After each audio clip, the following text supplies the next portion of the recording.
Hi, my name is Stephanie, and today I want to talk to you about when you should tell your child that they're autistic. This is actually a question I hear quite commonly, and unfortunately, it's not super easy to answer. Please consider hitting the subscribe button if you enjoy learning about autism from me. Liking, subscribing, and commenting all help my videos to be seen by more people, so more people can learn about autism and from autistic people. Some parents are concerned that telling their child that they're autistic will make them feel bad about themselves or put a label on them in which they'll kind of hold themselves back. Others might hope that their child celebrates being autistic. Others aren't sure when their child is old enough to even grasp the concept of what it means for them to be autistic. Now, to preface this, I'd like to say that everyone is different. As much as I'd love to give you a one size fits all answer to this, it's just not, that's not how things work.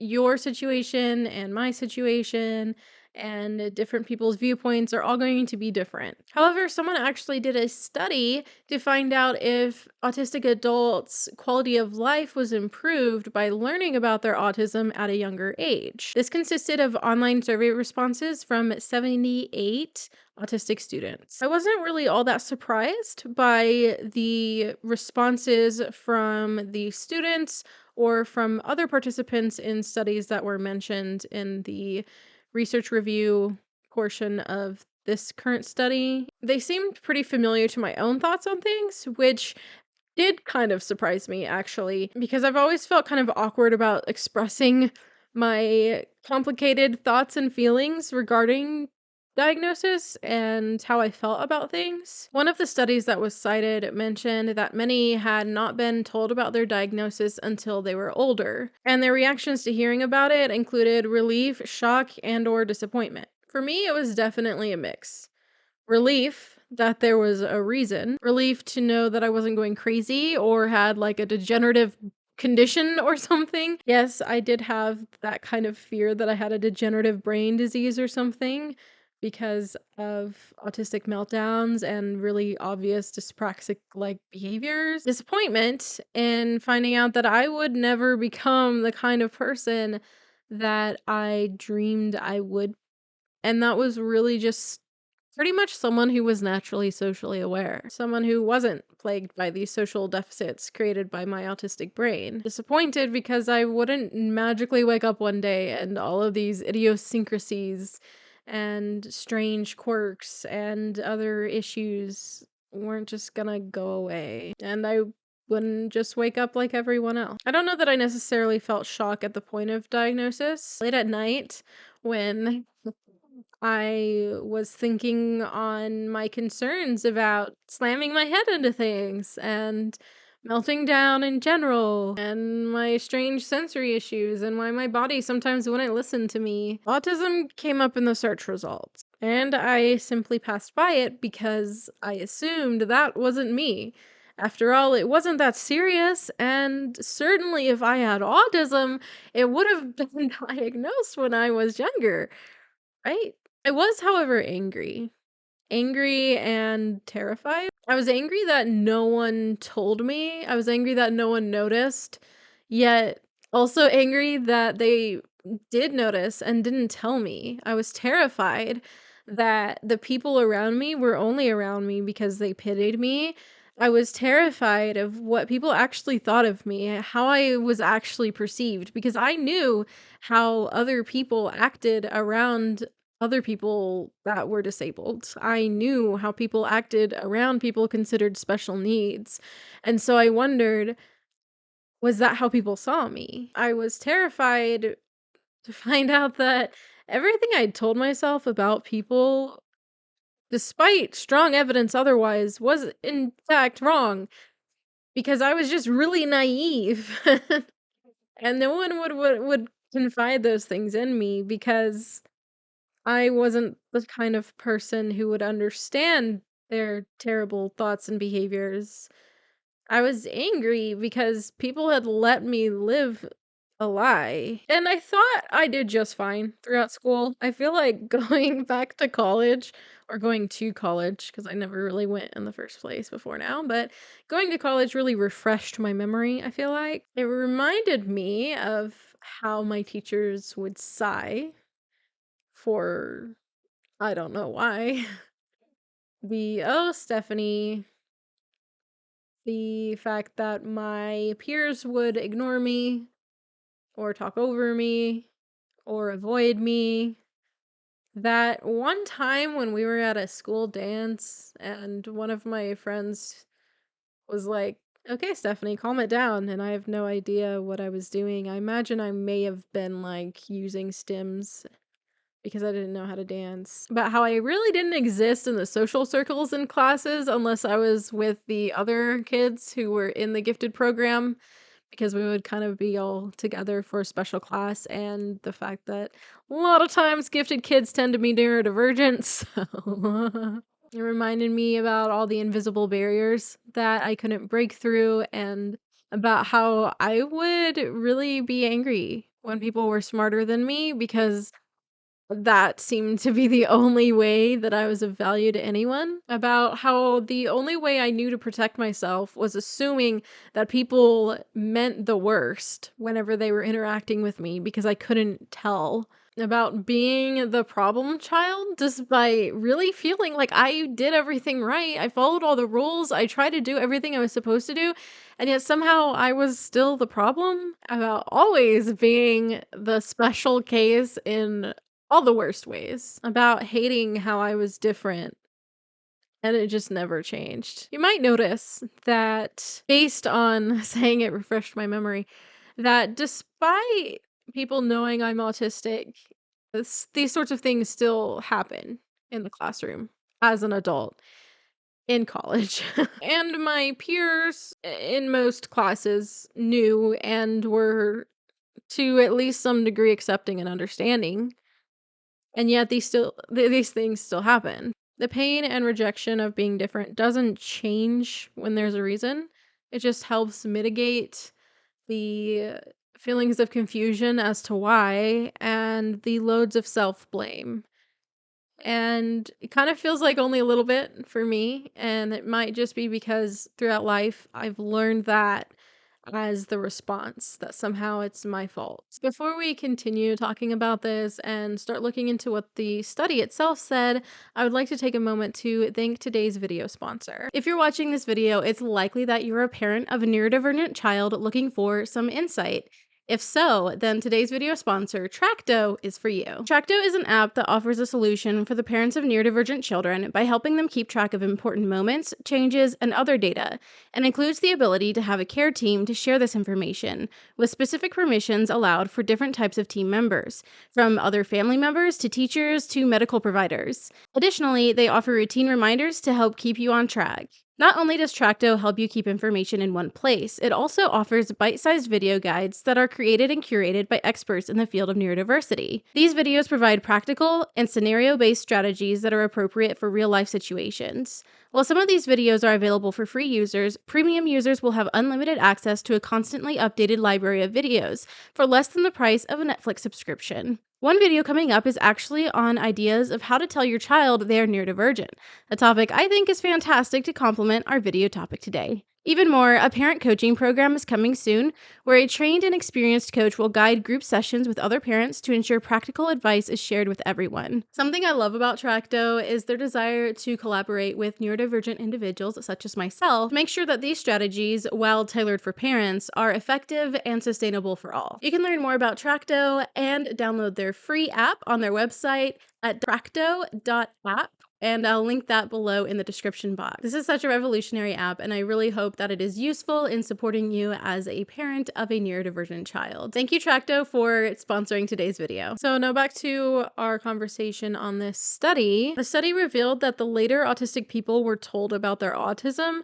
the poorer they scored on the autism-specific quality of life scale and well-being. However, they found that learning they were autistic at a younger age did not correlate with positive emotions about autism in adulthood, only that being told later correlated with positive emotions when first learning about it. So this was actually something that came up in my conversation with Autism Parenting Magazine for the Autism Parenting Summit in the fall of 2022. We talked briefly about the benefits and drawbacks of being diagnosed, or at least knowing as an adult. One thing I identified as being a positive was that I could use my adult brain to find things out and research and understand things about myself instead of trying to kind of understand that with a child's brain and not having access to all that research. I think it led to me having a more positive outlook on things and having autism or being autistic initially. Those who learned as a child or adolescent were more likely to have a negative or neutral response to learning they were autistic compared to those who learned as adults. Some reported that they were so young that it didn't mean much to them at the time, though they gradually accepted it.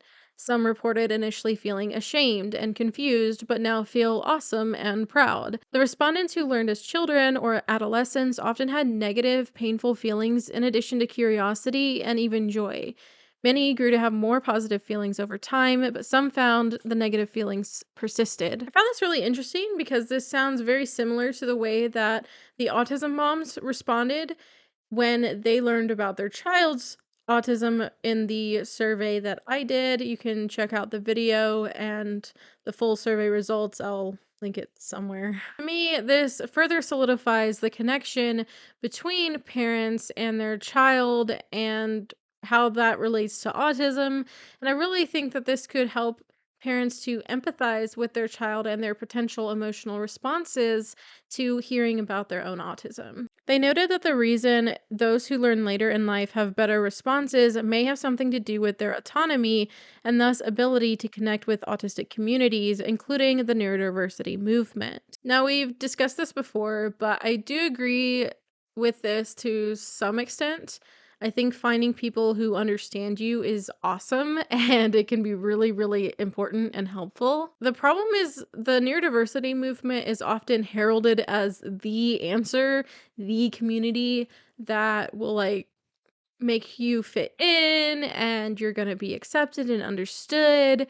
And that just often isn't the case. There are a lot of autistic people who don't fit the mold for the neurodiversity movement and the politics and stuff that goes along with that. We're all very different people, and that's pretty typical of the spectrum and kind of just people in general, honestly. You don't have to be 100% positive about your autism all the time or shun non-autistic or non-neurodivergent people to fit in or to have friends or whatnot. Your circle might be pretty small, but that's okay because autistic people tend to not have a large capacity for keeping up with a ton of friends anyway. Another concern shared by researchers and parents is the difficulties of peer pressure in adolescence and how telling someone at this age could make this exponentially more difficult for them. The study noted that it was really both children and adolescents who may feel initial negative feelings despite potential long-term benefits, suggesting that adolescents may not necessarily have an impact on this aspect. They note that it is possible that those who are unaware of their differences due to age may grow up more directly blaming autism for their differences and difficulties and find autism to be a source of shame and internalized stigma. However, some who learn about it when they are young just view it as a part of who they are.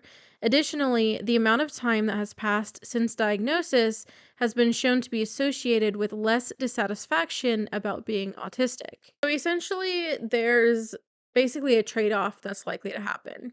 If you tell someone when they're younger, they are more likely to view it as a negative aspect, but they have more time to consider and grow and learn and really understand what that means for them, what autism means in their life, who they are. And so when they grow up or as they grow up, they may be less likely to blame themselves for being inexplicably broken, as many autistic adults, such as myself, report. Adults may initially respond better, but according to data, may not really receive any supports by that point and may have put themselves through a lot of unnecessary self-blame throughout their childhood and youth growing up because they didn't know that they were autistic. So, what many of you are probably hoping for, and what the people who conducted the survey also asked, is what is the best age or time to tell someone that they are autistic? Lo and behold, they too gave non-specific answers. It's a complex situation, and thus there is no magic age number to tell your child. They did recommend taking into consideration your child's personality, curiosity, developmental level, and support needs. The one thing that not one single participant recommended, however, was waiting until adulthood. Well, I definitely understand that it's frustrating that there's not a direct answer, not a solid, definitive age when to say it. I really hope that you're able to take this information in and use it in your decision and when you want to tell your autistic child. Regardless of the variability, everyone still would suggest to tell someone before they're an adult. I would argue before they're a teenager, in my opinion. But again, it just really depends on the person and if they seem to be able to handle that. I don't think that it's an issue of like a label. I know a lot of parents are worried about that. I can see where people might blame autism for their hardships or whatnot. And honestly, they might be right. And that's kind of what's kind of frustrating is like a lot of my difficulties in life are honestly due to autism. And that's never been a thing where I was like, I can't do things. I can still try, but I can see why that might be a concern. However, it's just so much better to know that you're not just broken for some reason when you're somehow not good enough and you can't even put your finger on it. It's not even because you're bad at school. Like, it's just so frustrating growing up not knowing why you're different, not knowing why you just can't break this invisible wall between you and everyone else. Why everyone seems to hate you even though you think you're doing everything right. It's just very frustrating. So I, along with these other autistic adults, do not recommend that you wait till they're adults to tell them. So expect that you might not initially get the response that you might be hoping for if you're more positive about autism. You might not get a super happy response. You might experience an emotional roller coaster along with them. If you want some insight, I did the Autism Mom survey and I went over all the results and the responses. And because those responses are very similar to the way that these adults felt when they received their own diagnosis, I really think that could give you a lot of insight into how people might feel hearing about their own diagnosis as children or youth, and maybe how you can support them in that, and also see how other people learned about their child's autism and how they felt. Maybe it'll help you feel less alone. It's okay if your child doesn't feel like autism is their superpower. It's okay to acknowledge the negative things and the hard things, but try not to focus on them. Try to focus on the positives and the strengths because the rest of the world will do plenty of focusing on the negatives for you. If you enjoyed this video, found it useful, interesting, or whatever else, go ahead and hit that like button. Let me know your thoughts about this in the comments below. If you have any advice on this, if this helped you, whatever, let me know. If you like to hear autism-related things from me, you can go ahead and hit that subscribe button. Thank you to everyone who supports me here on YouTube as YouTube channel members, through Ko-fi, and as patrons on Patreon. And a special thank you to my Spinny Stimmy tier patrons, Philip Noah, Jack Varney, and Snowbird. Thank you so much for watching. I hope you're having a wonderful week, and I'll see you in my next video. Bye!